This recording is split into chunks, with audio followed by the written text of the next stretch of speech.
Microsoft, of course, 2013, when they announced the Xbox One. TV, TV, TV, TV, TV, TV. That was all we heard at the press conference. Then at E3, you thought, okay, now they're going to show the games. They did a little bit, but they also announced that they had like the online-only functionality, and it was super bad. The Xbox One, of course, we all remember that. It was positioned super bad there. It was going to be like your media device, your center of the living room and stuff like that, while Sony was really pushing games, and that paid off. Now, Microsoft, Phil Spencer is in charge, and yeah, we really see that now. We really see that. Of course, he came in. A year later, there was backwards compatibility. He's really pro gamers, and yeah, I think it pays off right now even more than them, because Xbox One is now the best-selling console in the US for 2 months in a row, July and August. Of course, they released the Xbox One S. That really helped. Slim device. And it was also awesome after the press conference from Sony. They tweeted out yeah, a tweet with like the things that the Xbox One S. It was not directed at Sony, but it was directly after the press conference. So, of course, it's about that. He has 4K streaming and Blu-ray, HDR Gaming, greatest games.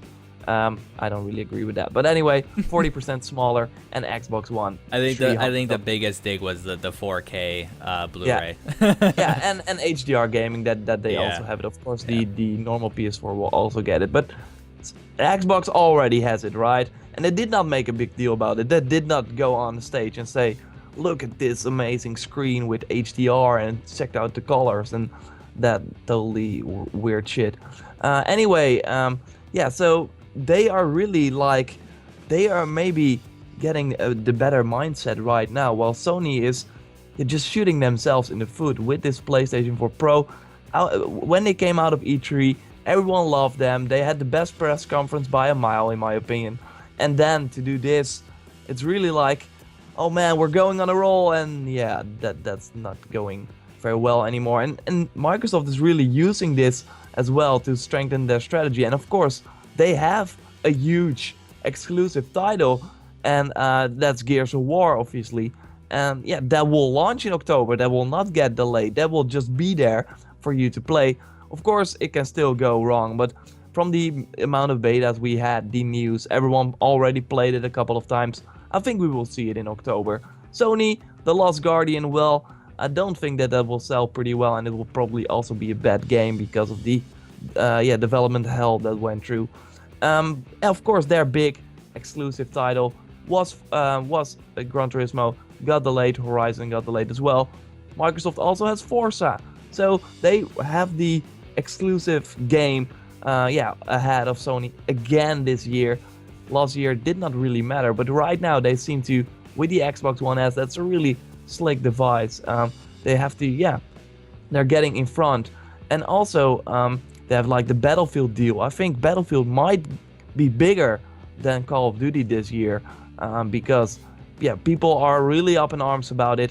So EA expects to sell a ton of, yeah, a ton of copies, 15 million.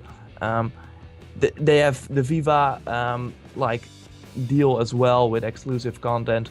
Of course, Sony as Call of Duty is still big, but I think really, yeah, Xbox is doing a great job. And then next year they will have the Scorpio, and that will probably be the next Xbox. And if we go back to the Xbox and Xbox 360, there was also 4 years. Obviously, the first Xbox did not do very well, not as good as the Xbox One is doing now. So they might still support the Xbox One, but I think they will make a hard switch like they always do to the Scorpio. But yeah, your Xbox One games can still be played, etc, etc. But I don't think that Sony will have an answer to the Scorpio at the end of 2017. So what do you think of this? I think that if we look at the total picture, of course, PlayStation 4 is still ahead by millions of consoles. And also in Europe, it just, yeah, Microsoft is losing. But Sony had the US as well. And right now, it seems like they're losing that to Microsoft.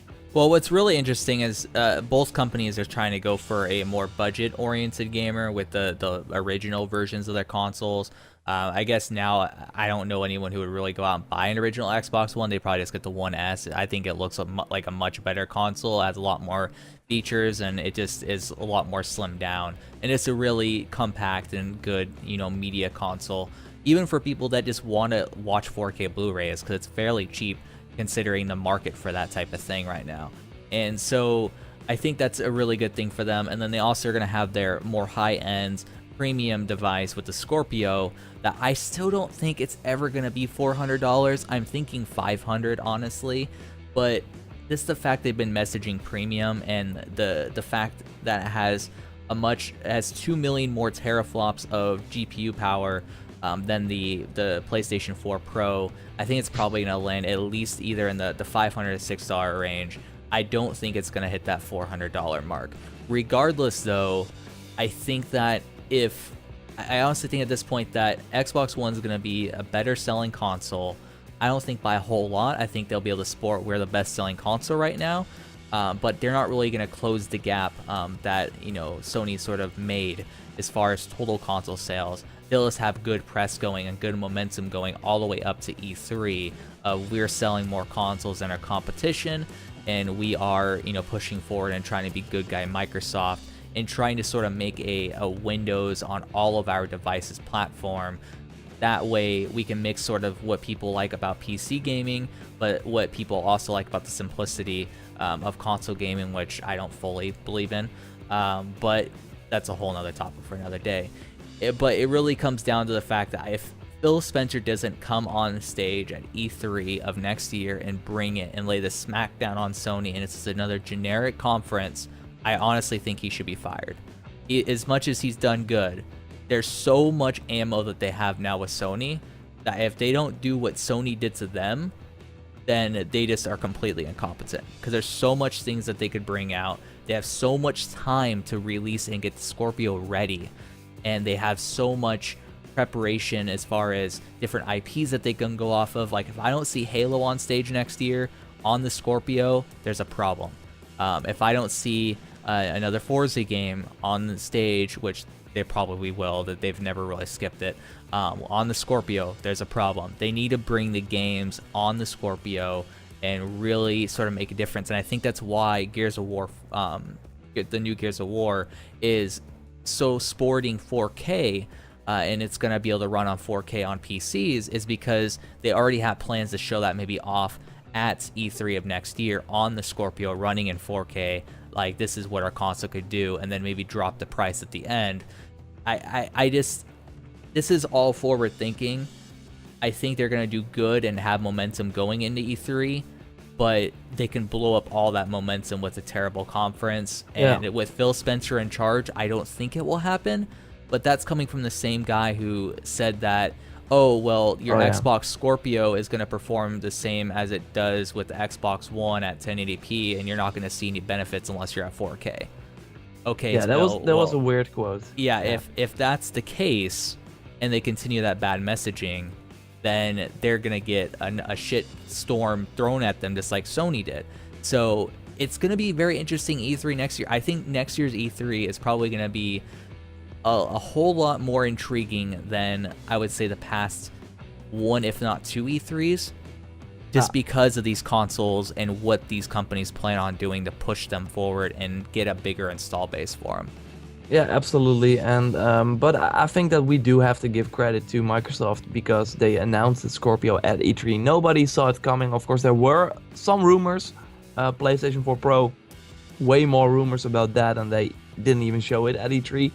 They talked about it. They were open about it. And with Sony, with the Neo, they said it exists, but they did not confirm the specs or whatever, while Microsoft already has. So people know what to expect coming into this press conference.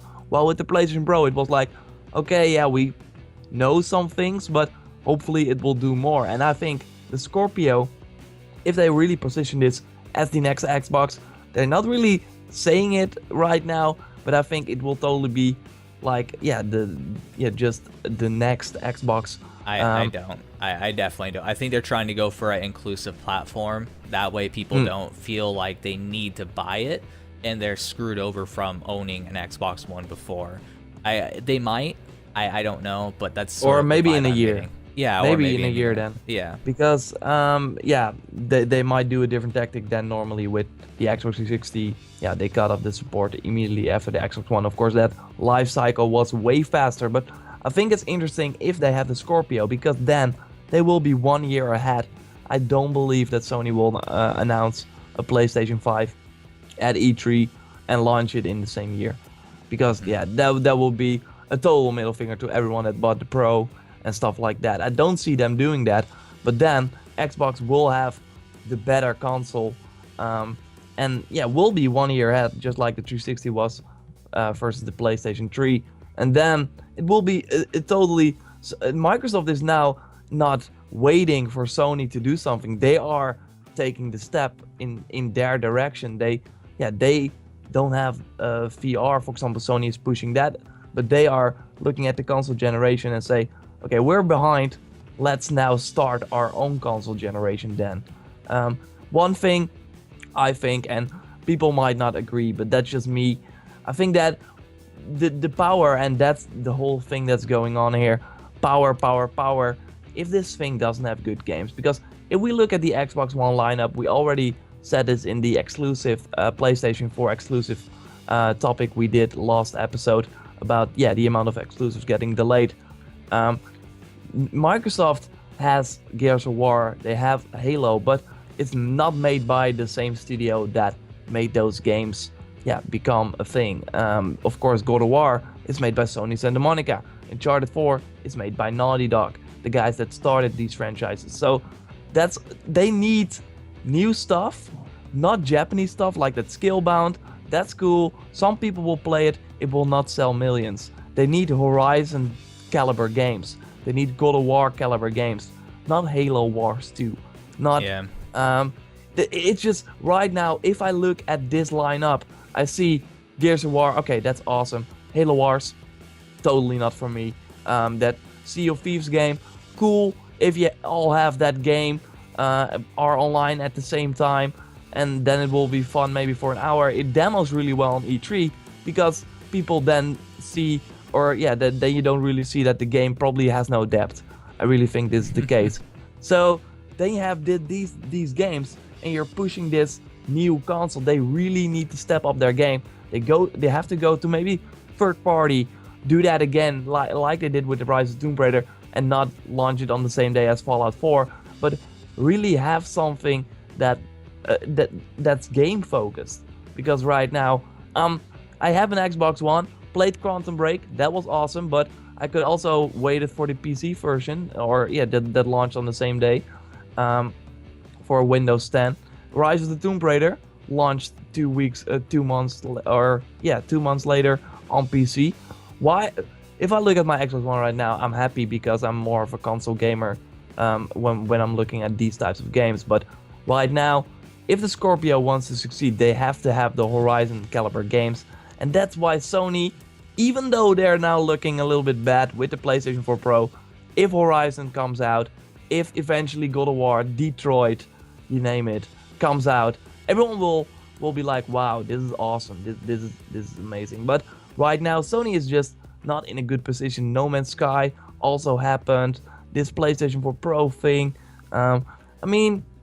They set the expectations too high for the press conference as well, with rumors going around with Rockstar and stuff like that. Of course, they did not do it, but just have a press release, or let these people go to this event but not stream it.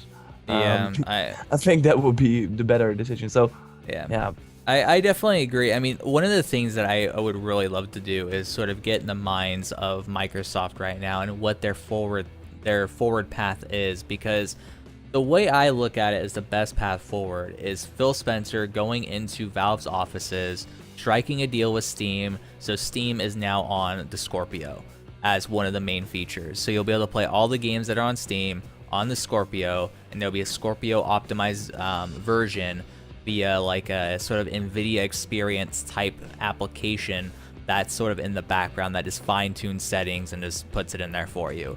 And if they did like a third-party exclusive thing again, it would have to also launch on PC at the same time.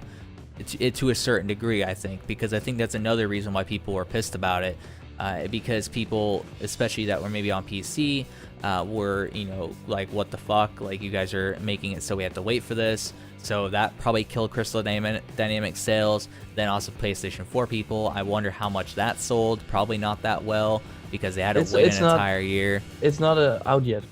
It's not out yet even? I thought it was already out. I thought it just came out. In October. Oh my God. Yeah, it's really a year, like a year. Everyone on PS4, if you're watching this, don't buy that game. It's a great game. I want you to buy it in that regard, but I don't want you to buy it and get shafted again and wait an entire year to get it. It's just, it's bad. It's business. It's business. It's business, yes. It's terrible for us. It's terrible business. It's terrible business. Yeah, buy it. It's awesome. But I still think that it would be a very interesting scenario where if Phil Spencer is talking with Steam, and we were talking about this a while back, this sort of like, you know, sort of, I guess you could say, a bold prediction sort of conversation in a sense, and just talking like, oh, what if originally Phil Spencer went in there and said, you know, slash your guys' you know, take of the revenue and we'll put the games on there immediately, and then they didn't do that, so they put Quantum Break on the Windows Store. It flopped completely, so then Phil Spencer went back and begged Gabe Newell to be like, let us put our games on your platform. And so now we see that, you know, being released, and also they've said that a lot of games that they're going to be releasing on PC are also going to be on Steam. I think there's something going on there. I think there's some sort of business deal, whether it's I think you're giving away an awesome bold prediction, by the way. That's true, but I also think that they're not smart enough, or they're too greedy to do it. I honestly do. I think that the corporate mentality will bar them from even taking or getting rid of 20% of their profits to have so many more sales and basically destroy Sony. Because that would destroy Sony. If PC gaming and console gaming evolved and had a baby, and it came out as a Scorpio mixed with standard PC gaming, and they were very intertwined, and both platforms didn't hurt each other, I think that would be a masterpiece. That's a great marketing strategy.